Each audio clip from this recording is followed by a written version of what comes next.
Hello guides, আসসালামু আলাইকুম। আজকে আমি আপনাদের মাঝে একটা গুরুত্বপূর্ণ জিনিস নিয়ে আলোচনা করব। সেটা হচ্ছে আমরা কিভাবে সঠিক নিয়মে বাচ্চাকে দুধ খাওয়াবো।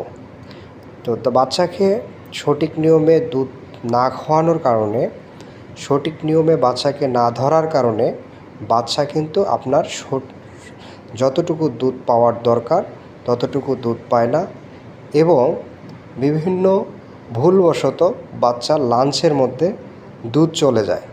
তো আমরা যদি এই 4টা জিনিস বাচ্চাকে দুধ খাওয়ানোর ক্ষেত্রে আমরা যদি এই 4টা জিনিস ভালোভাবে খেয়াল রাখি তাহলে অবশ্যই আমাদের কোনো বাচ্চার ক্ষতি হবে না। 1 নম্বর হচ্ছে অ্যাটাচমেন্ট, আর হচ্ছে পজিশন। তো বাচ্চার পজিশনটা কী হবে দেখেন, ভালো করে দেখেন। এই যে বাচ্চাটা আমরা একদম সোজা সরল রেখা বরাবর নিব এবং বাম হাতে নিব। বাম হাত দিয়ে আমরা বাচ্চার যে বাটক আছে এই বাটককে আমরা ছাপড় দিব এবং বাচ্চার যে ফেস আছে মায়ের স্তন বরাবর, একদম স্তন বরাবর সোজা হবে।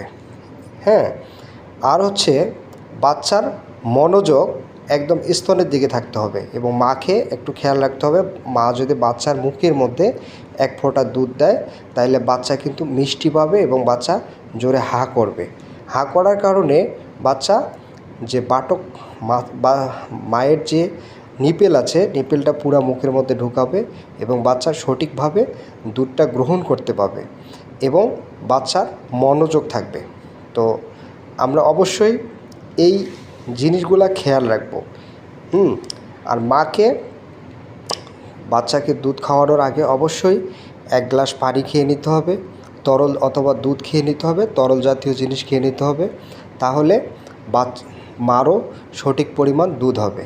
তো বাচ্চা যখন দুধ খাওয়ার পরে বাচ্চার পেটের ভিতর কিছু বায়ু ঢোকে, এই জন্য আমরা বাচ্চাকে ঢেকুর উঠাবো কীভাবে?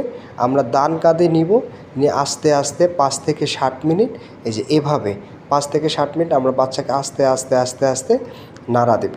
হ্যাঁ, তাহলে বাচ্চার ভেতর থেকে দেখা যাচ্ছে যে বায়ুটা বাইর হয়ে যাবে, বাচ্চা বমি করবে না। এটা অবশ্যই প্রত্যেক মায়ের খেয়াল রাখতে হবে।